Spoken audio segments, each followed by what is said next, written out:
I'm Nathan Shively-Sanders. Let's talk about parsing in TypeScript again. So in this video, I want to talk about mini-typescript. I want to show off some code and explain sort of how some of that high-level stuff I talked in the previous video will look when actually implemented. And I also want to show off some principles of how the TypeScript parser itself will parse, simplified. So let's switch to some code here. So we're going to start by looking at the types, of course. Like I said, we've got tokens here, and you've got keywords, function, var, type, and you've got content tokens like literal and identifier, and then you have various kinds of new line, semicolon, colon, various punctuation. And then you have two other categories. You have unknown. That's basically an error token when the scanner doesn't know what's going on. It doesn't want to throw an error, so it just returns unknown. And then BOF is beginning of file, EOF is end of file. And those are tokens just before you start using the scanner and after it's reached the end of the string. Okay, and then the lexer is just a custom iterator interface. Scan is like next, and then token, pause, and text are the equivalent of current, but it's split into three things. Token is the thing you use the most. Position tells you where the token is, and then text is for keywords and for identifiers the content of the token, but that's not kept up to date for things like colon, semicolon. Those you already know what text those are, and you don't care when you're writing a parser, so that's not kept up to date for efficiency's sake. All right, let's look at the lexer. Okay, so we'll get back to keywords, but the lexer is it's not a class because I don't really like classes, but it's a function. You return a function and it has state, so it's a closure. There's the state I was just talking about. There's the accessors I was just talking about, and then the actual function that does the work is scan. So remember, this is like next, so it's something that's called repeatedly, and we start with token.bof is our initial token. But the very first thing you do when you scan each time is to scan over white space. And once you've scanned past your white space, then you start looking for what the next character is and what token it could be.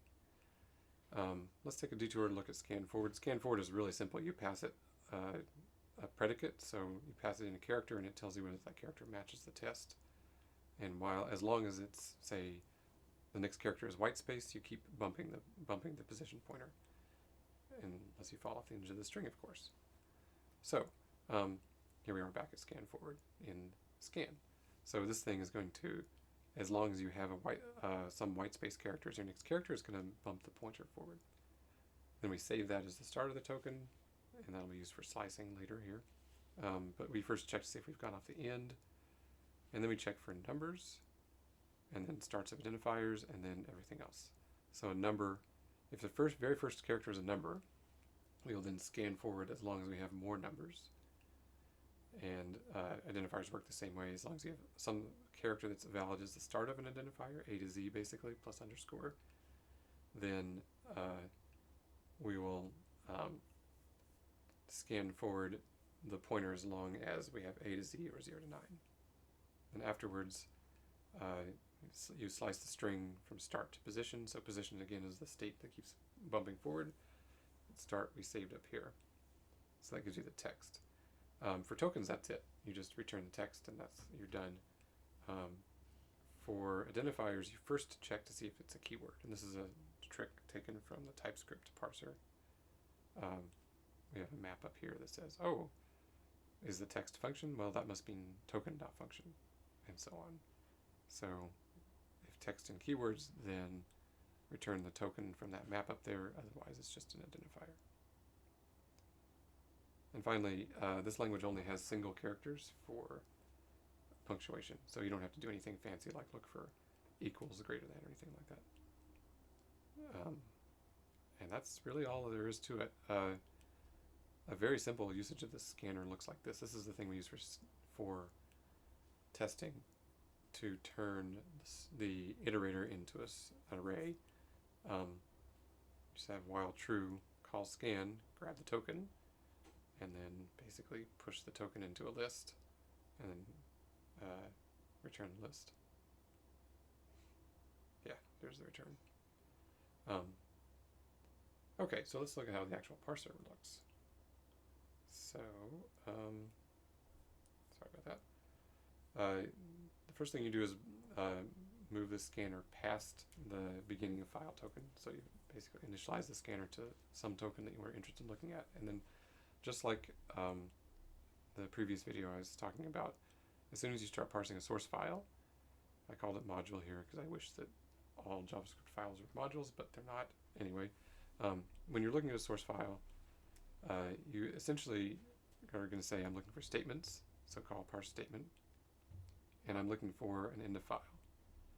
And then once I found that, package up the statements in an object and return. And in fact, that's the pattern you're going to see all across a recursive descent parser. You're going to say what you're looking for, basically by calling other recursive functions, and anything that you're interested in saving, you keep in a variable, and then when you're done, you build an object from that. So in this case, like I said in the previous video, you're going to look for statements, which means calling parse statement. And parse statement is going to look at the next token. If the next token is var, then you look for a name, a type, an equals, an initializer, and then once you found those things or not, then you return an object. And token types are the same way. A bunch of expected stuff followed by a return. And in this language and in most computer languages, there's the last thing is going to be sort of a grab bag. So we haven't seen a specific keyword to tip us off that we have a particular kind of statement. So the one kind of statement that doesn't start with a keyword in this language is expression statements.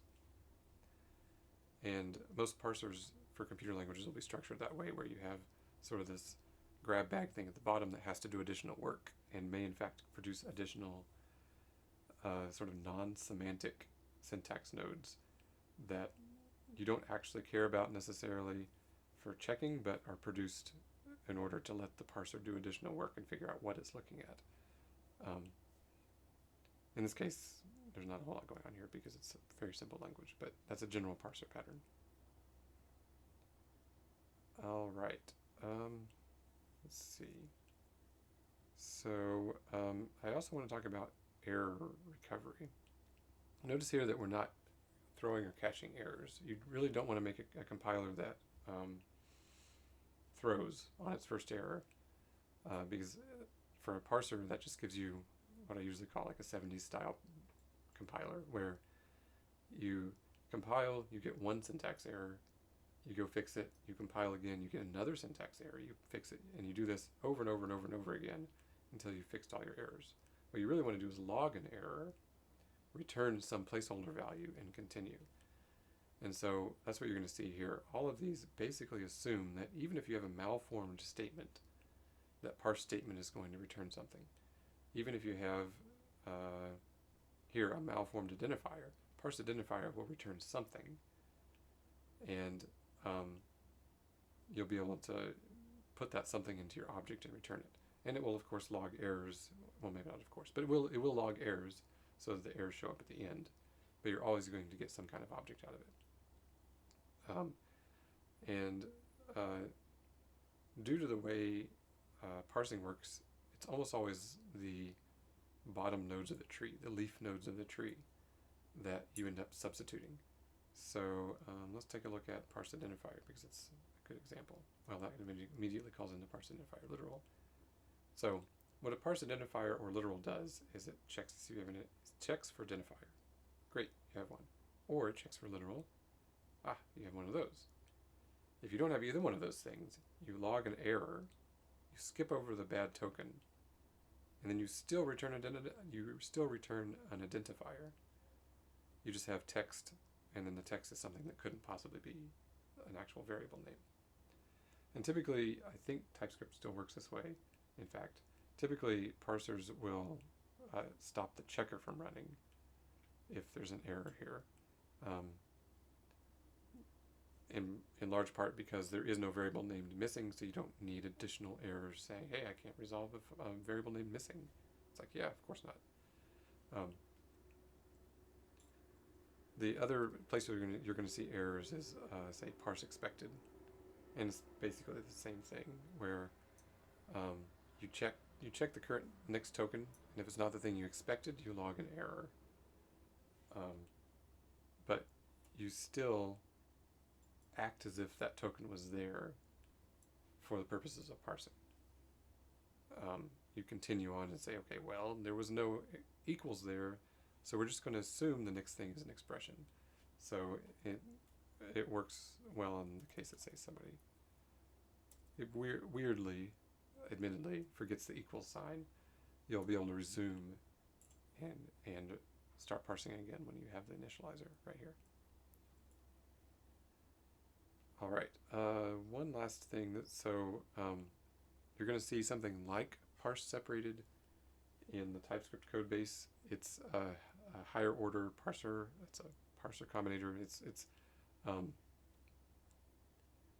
more abstract and less ad hoc than the one in TypeScript, and it kind of looks like it escaped from a parser combinator library, not just a handwritten recursive descent parser, but it is something that's used something like this in the TypeScript parser, basically where you pass in parser one, parse statement, and then a separator parser, in this case, look for semicolon. And because it's try, semicolons are optional in this case. And then you have a pattern. The pattern is you parse the element, a statement, and then you look for a separator, and as long as you have a separator, you look for another element, back and forth until you run out of separators, and then you return the thing. So you can still extract common patterns in recursive descent parser. It's just they're often a bit less clean than in this tiny parser here. All right, in the third video, I'm going to be talking about some particular things you might be interested in about the TypeScript parser itself.